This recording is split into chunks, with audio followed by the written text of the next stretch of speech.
Defiant, Catalans push ahead with a symbolic referendum for independence.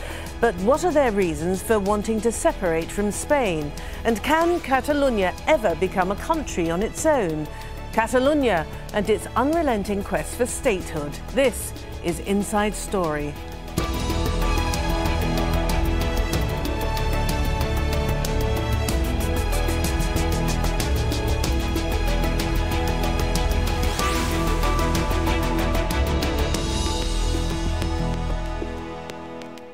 Hello and welcome to the programme. I'm Martine Dennis. Now, it's one of the biggest and it's certainly the most prosperous region of Spain. And on Sunday, people in Catalonia will vote in a symbolic poll on whether to separate and form an independent state. Now, that's despite objections from the government in Madrid and a constitutional court ruling against holding such a vote. But the president of this semi-autonomous region, Artur Mas, has been forced to make legal changes to the framework of the vote in order to avoid violating the court's decision. And in the absence of a formal electoral role, Sunday's vote will be purely symbolic, which means it'll be volunteers, not state officials, who'll be responsible for organising it. But whatever the outcome, it will have a significant impact on the pro- and the anti-independence movements in Spain. The region's separatist drive has become the biggest challenge facing Prime Minister Mariano Rajoy. OK, let's have a look now at just how we got to this point. Catalonia was an independent principality before it became part of Spain in the early 18th century during the Spanish War of Succession. Now, the start of the 19th century saw Catalonia at the forefront of industrialisation and the cultural renaissance, which sparked renewed Catalan nationalist sentiment. During General Francisco Franco's 36-year rule from 1939 to 1975, the Catalan language, culture and hopes for autonomy were suppressed. And the recent economic crisis in the Eurozone has fuelled the aspirations of many Catalans for fiscal independence. We're going to start now by talking to a Catalan photographer, Jordi Munoz, who's been living outside of Catalonia for the past 10 years. And we're very fortunate to have you in the studio with us in Doha. Now, Jordi, can you start by telling us, how do you feel, how does a Catalan feel that makes him or her not feel Spanish? I guess the easiest answer is like anyone else from any other country. Catalan feels Catalan. There's no connection with Spain or France.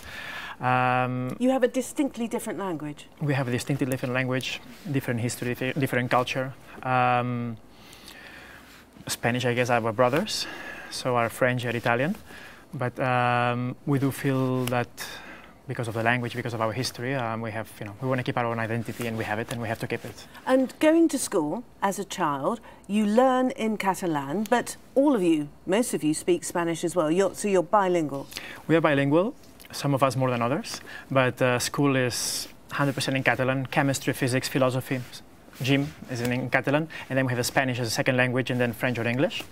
In some areas, maybe the more isolated ones, Spanish is not very spoken, even though it's on television next to the Catalan channels. So everyone is virtually bilingual.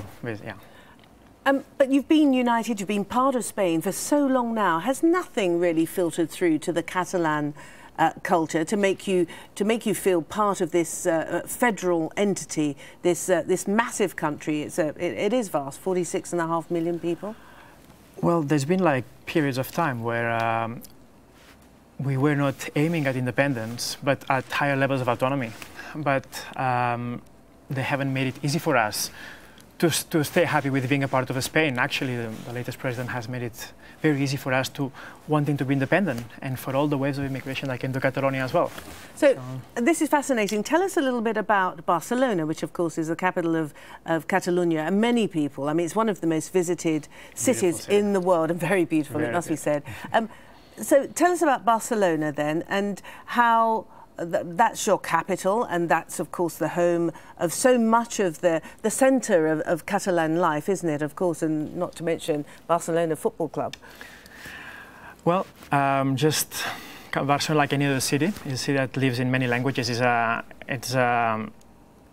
see people from all different, you know, from Pakistan, from North Africa, from all over the world, from Spain, from Catalonia. So it's a typical capital city. It's a very cosmopolitan city, and I think that's one of the beauties. And it has managed to keep the Catalan for so many years, even with all the attempts, like you said at the beginning, by Franco, by the different socialists, and especially the political party that has tried to undermine Catalan and get it out of the public scene. So you view Spain almost as cousins, if you like, as you would any other European country, any other European nationality?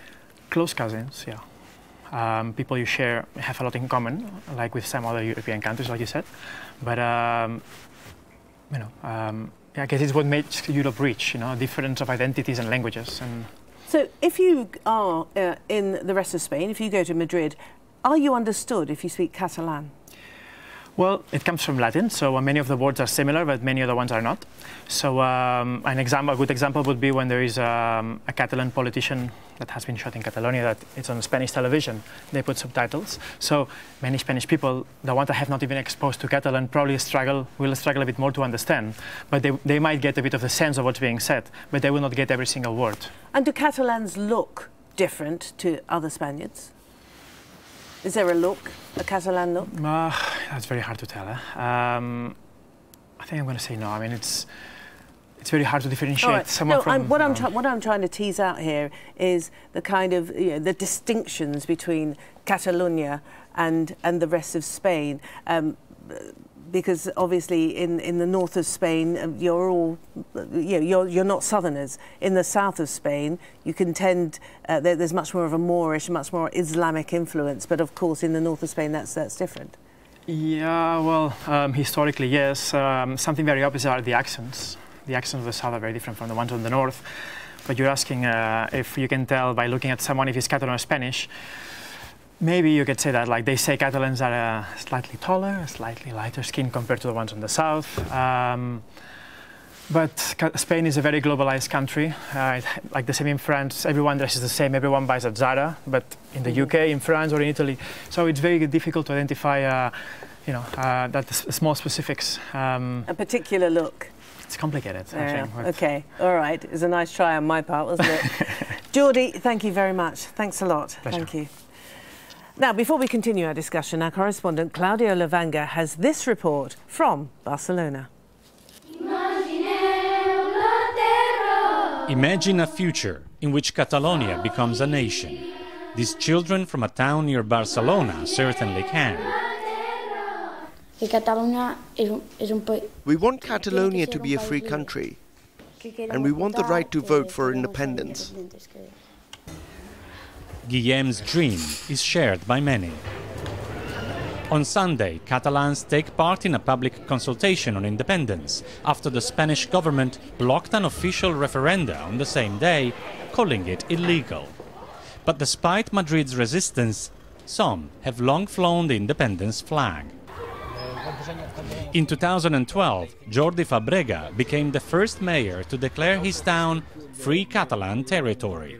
Since then, 600 towns stopped paying taxes to Madrid and sent them to Catalonia's government instead. Sin duda, cuanto más España... What the Spanish government does not understand is that the more it tries to stop Catalans from deciding their future, the more citizens will react and go to vote.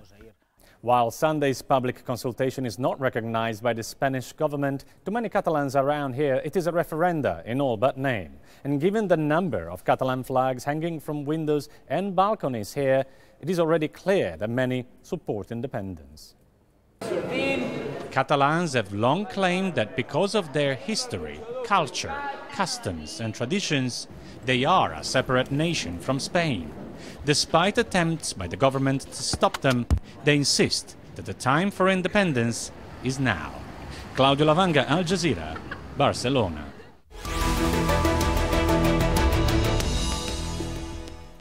All right, let's bring in our guests now. They are in Barcelona. Another Jordi Munoz, who's Senior Research Fellow at the University of Barcelona.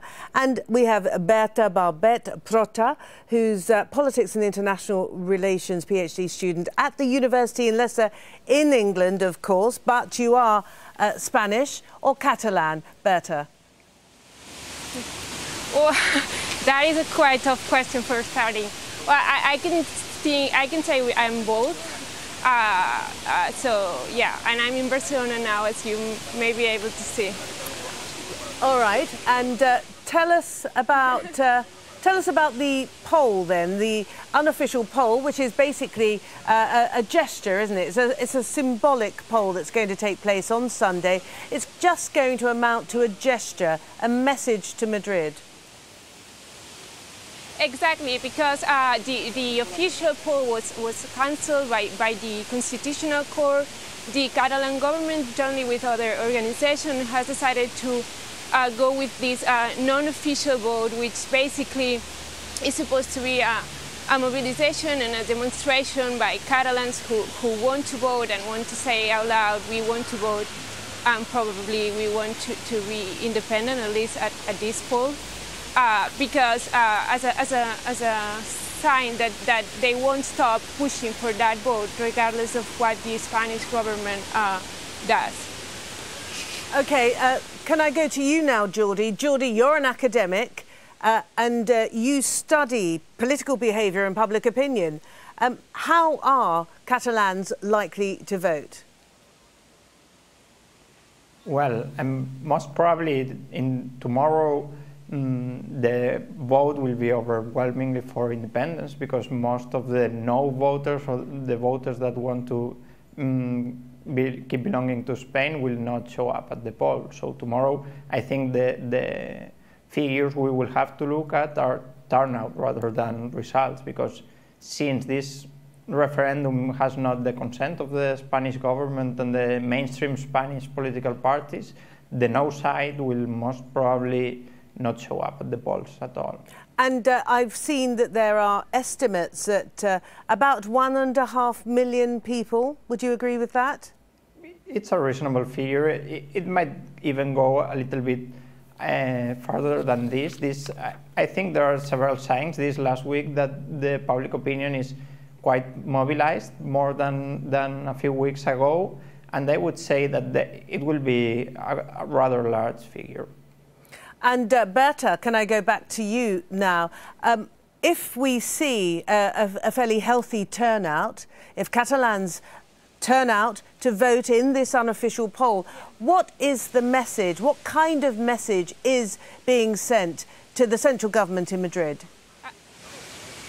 Well, I think that the message is we won't stop. Like, we want to vote and we won't stop until you let us do so in an official way, so that we can decide what to do with the relation between Catalonia and the rest of Spain.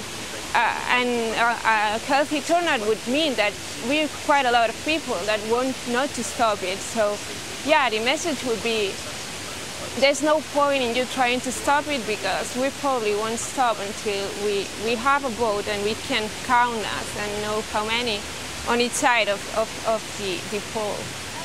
And Jordi, Catalans seem to be moving even more towards the idea of voting for separation from Spain. In 1996, 34% of Catalans were in favour. By 2013, that number had risen dramatically to 52%. Why do you think Catalans are warming to the idea of breaking away from Spain? Well, I think there's a number of factors that have converged and that help us understand this shift, this quite radical shift in Catalan public opinion.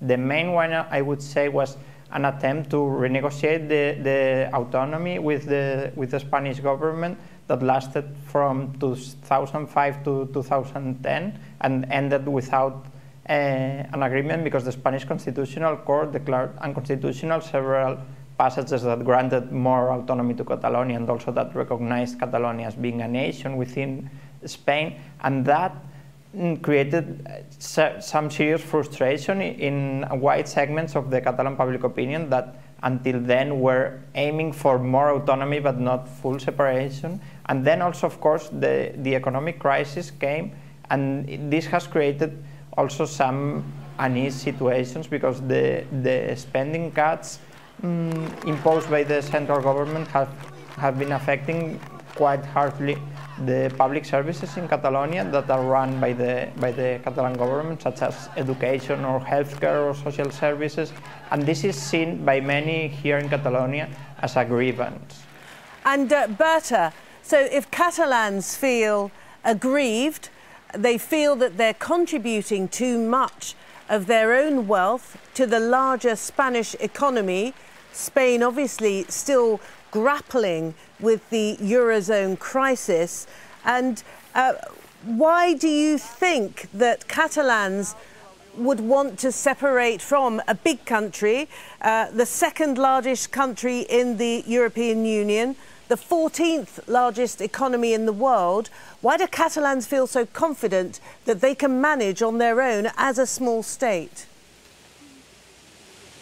Well, I think that the main driver behind the independence movement is not so much the idea that they can do it on their own, which exists, but it's mostly the perception that they are being unfairly treated. Regardless of whether it's a fair or an unfair perception, what it seems clear is that Catalan people perceive the Spanish government to be giving an unfair share of the income and the investments that they have, and that is more the driver behind the independence movement than any kind of perception of being able to do it on their own, which obviously exists because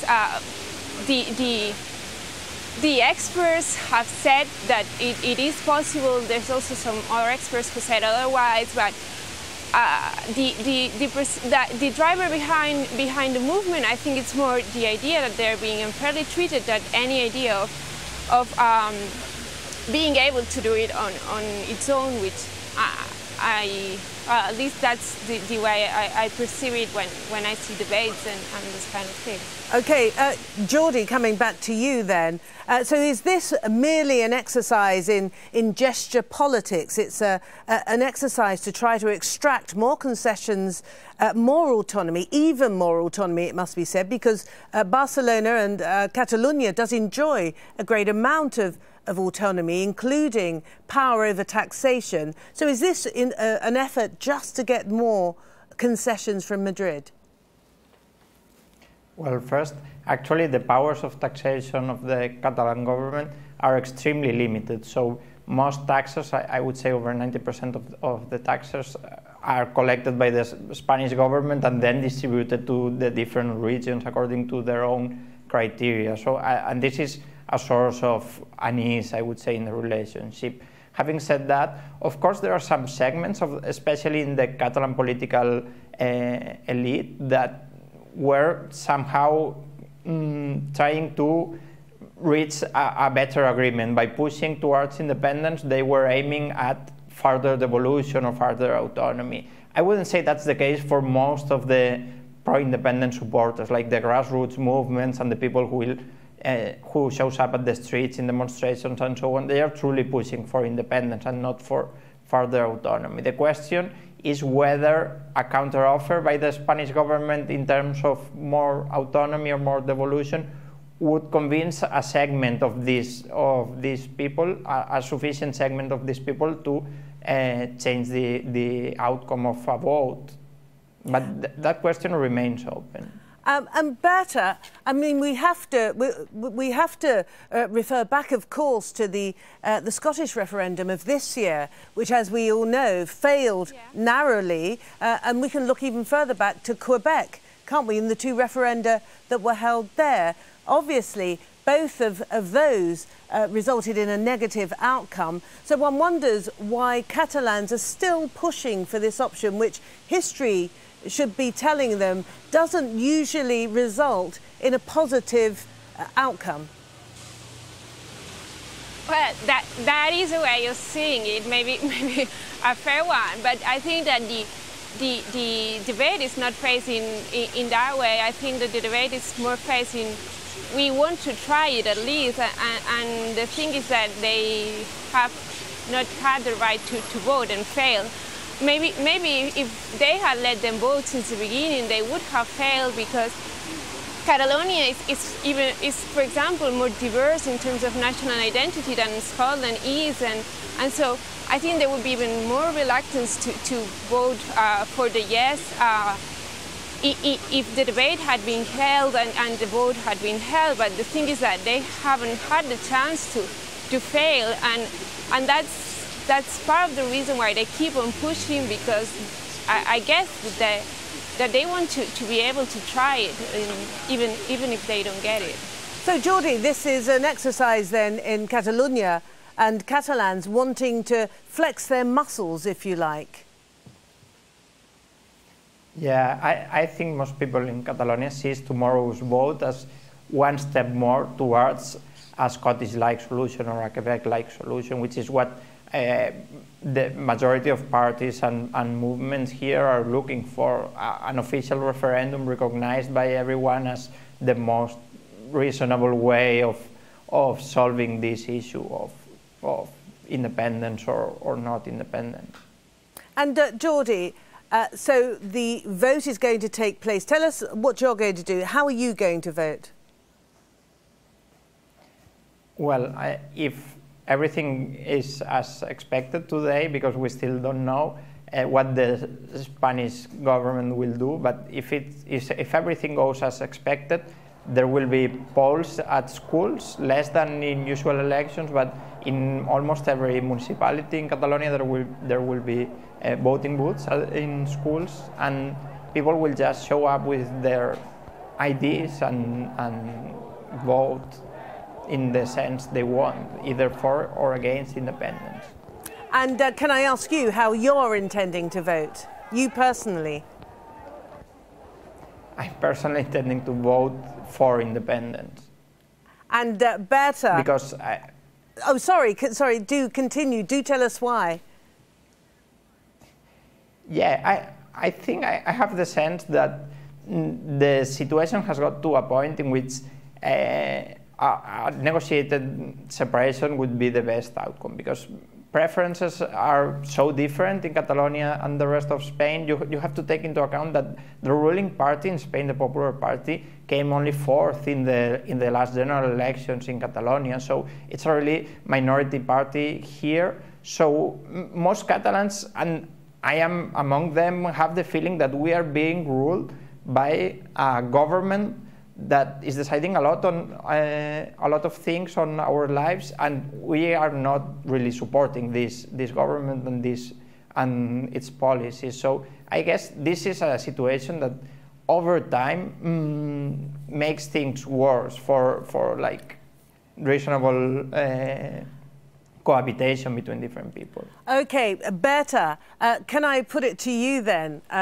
Ask you first how you're going to vote. If you're going to vote yes, are you really preparing, therefore, to give up the delights of a Spanish nationality? I'm thinking of Real Madrid, I'm thinking of Picasso, I'm thinking of Alhambra in Granada. Are you prepared to give all these things up? To be fair, I'm not very much pro-independence so far. I think that we can still reach a fair agreement with Spain. I think that Spain is diverse and that Catalonia is diverse, and there has to be a way to find a settling in which we can all feel comfortable. I think that Catalonia is quite diverse, and there would be some tensions in an independent Catalonia too around these issues. So I see Jordi's point. I think it's a very valid point. I'm not that convinced yet. However, I don't think that being independent would mean having to give up this Spanish tradition. I think that in the globalized world in which we live, Spain would still be there, and we would still be able to visit it, hopefully, whenever we want to. So it's not so much about having to give up on Spain's culture or people. It would be more about finding the political settling that best convince most of the Catalans. Okay. However, as I've said, I have to jump in there because we are out of time, I should say. Berta Barbet Porota, thank you very much indeed. You're in Barcelona. And, of course, to Jordi Munoz. Thank you both very much indeed for helping us to understand what's going on in Barcelona and indeed in Catalonia on Sunday. Now, if you want to add your voice to this discussion, remember you can always leave your comments at facebook.com/AJ Inside Story. We're also on Twitter. Our handle is @AJ Inside Story. I'm Martine Dennis. Thank you very much for watching. Bye for now.